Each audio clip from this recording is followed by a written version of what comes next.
What is going on, everyone? My name's Boyd, and I am back with some more Age of Mythology, the Titans action, spawning in the right side of the map in the red color, playing as Uranus, whose name is Mor.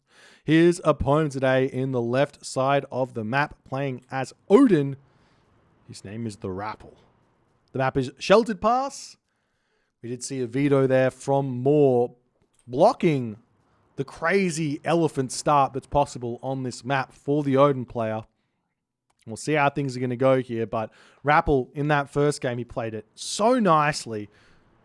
And Mor is going to have to try something very, very different here in this game if he wants to work this one out.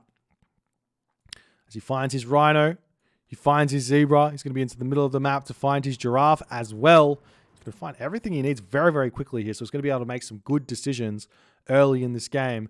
And we do see that Mor actually here is deciding to not go for hunting dogs. This is a high hunt map. This map has got several rhino. This map has got several zebra and a whole bunch of giraffe.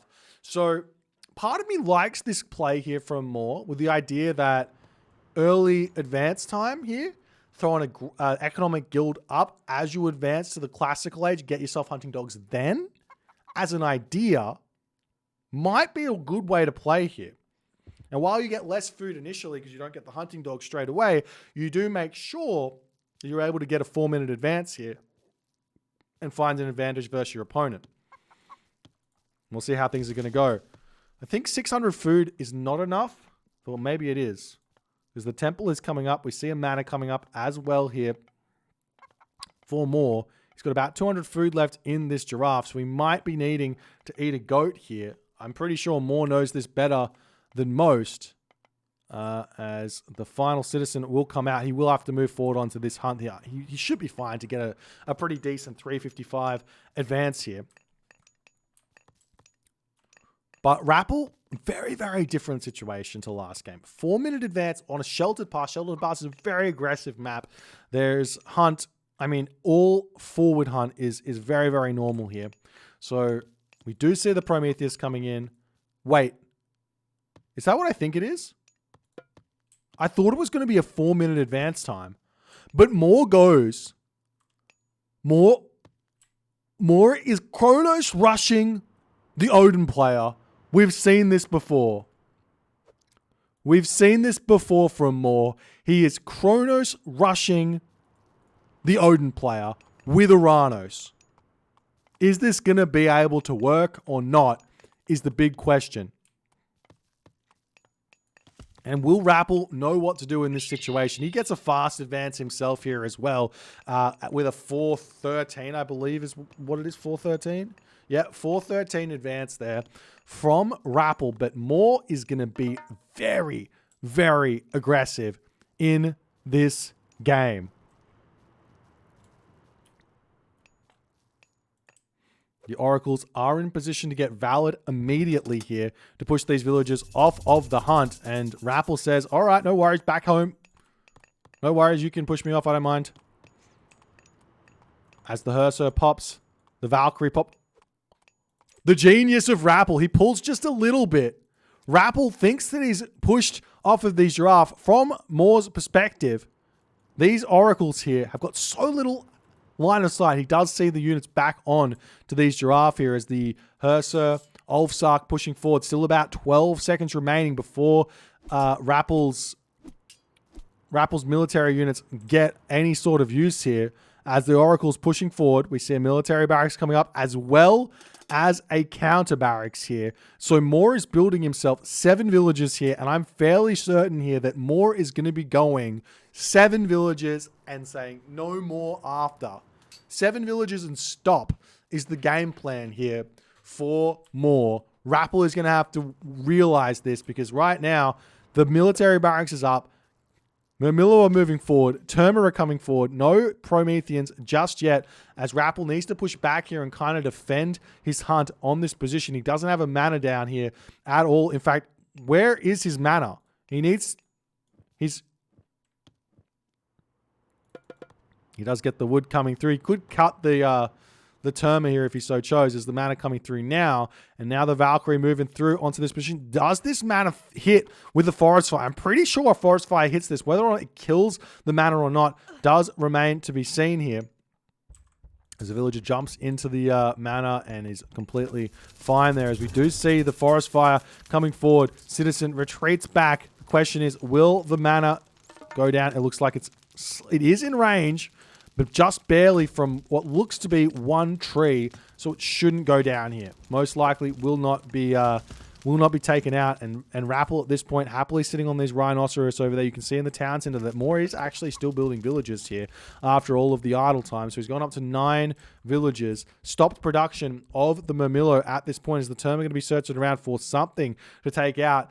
Rapple just happily building houses inside of his main base for the time being. Promethean Offspring searching around here as well, as the villagers are just happily on these rhinoceros. More, after all is said and done, advanced very, very early in this game. We see the oracles coming forward as this citizen going to be making his way over onto the wood here. Moore's going to have to be very, very careful not to lose that citizen here in this game, as the Ulfsark chasing this one around. Will we see Rapple here simply just go for pure Ulfsark in an effort here to get Lone Wanderer and spend all his resources and do everything that he needs to do at this moment here? He does not have, oh, he actually does have Lone Wanderer here. So he's still going to be, he's going to be in a very, very difficult position to lose here against this early pressure that Moore's going to be putting on. We do see the Murmillo coming out here. Caraballas are now on the way. Villages have been cut. So 9 citizen is the cutting area for Moore. The thing about Oranos is that 9 citizen basically equals about 27 villages that your opponent has. So you can see that Moore cutting these villages makes a lot of sense so long as he can continue to put pressure onto his opponent. Otherwise, it's all over. As the citizen moving forward, Moore's not paying attention. Rapple does spot that, and he's pushing forward to try and take these ones out. But the citizen will pull back, and then Moore will be taking that middle location there for himself, with the citizen throwing a mana down there. And Moore's still playing defensively. He is waiting for his time to strike here.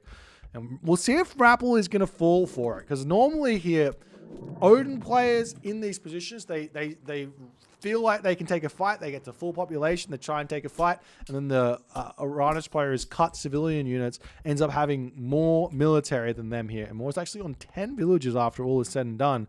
So he's actually, while he is cutting villages in this game, he's not really cutting them that much. He's actually doing a nice job of it. As Moore's now moving into this position here, retreating away. Villagers just about to finish up on this Rhino. They're going to be able to move into the Zebra very, very shortly, as Rapple's still searching around trying to get some raids in here. As the Raven sitting in the middle of the map there. We'll see what's going to happen with that. I think it's just happily just going to check out everything that's going on, as Moore still trying to find a way in to put pressure onto Rapple. Rapple trying to get the cut here to push Moore out at this point. We do see a Longhouse attempting to get dropped down, but Rapple not going to actually get that one there. Gets the damage done, no problems. Medium cavalry coming through here for Rapple, as well as he wants to make some raiding cavalry, some medium raiding cavalry to be able to deal with those Cairo Ballister at this point. We'll see how things are going to go. The villagers here starting to move up onto the Zebra here, and this is where things get very, very risky here for the Odin player in this matchup. Moore has got medium Murmillo. Rapple has got medium infantry, medium cavalry. Moore is a little bit behind on the population, but he has all of these Prometheans, and this is exactly the fight that Moore wants. Can he take this one here as the Promethean trying to defend? We do see those hero oracles coming through here. The villagers getting pulled off of the food right now, going to be going straight onto those Caraballister in the back, helping out. The Hearse are able to take down some of those Prometheans as well here, as Rapple is trying to spread them out as best as he can. More Valkyrie going to be coming through for Rapple as well.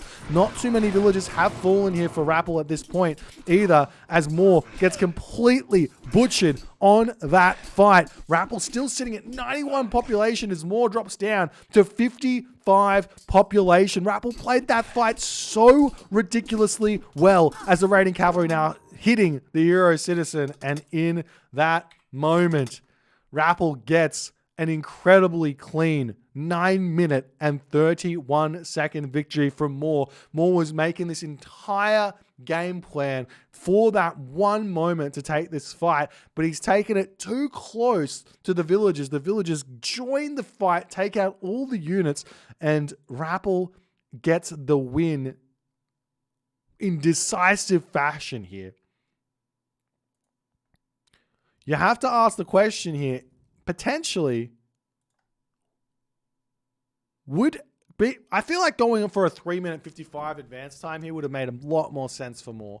A lot more economy to come in, a lot less delay in the classical age, all of that stuff. He would have been able to pump the units out much better, potentially even go straight in to double Murmillo. This makes me want to try this build order out for myself and see if it actually works. But the idea is no hunting dog, 355 advance time, build the economic guild, get hunting dogs as you advance to the next age, and then get yourself the double military barracks to start producing Murmillo out with a 4-minute advance time, 3-minute 55 advance time. Is it possible? The big question. Find out next time on Boyd Theory Crafts. But Rappel, what absolute dominating play here in this series. If you guys enjoyed this game, please consider hitting the follow on the Twitch. If you're on the YouTubes, hit that subscribe button, and I'll see you guys in the next game.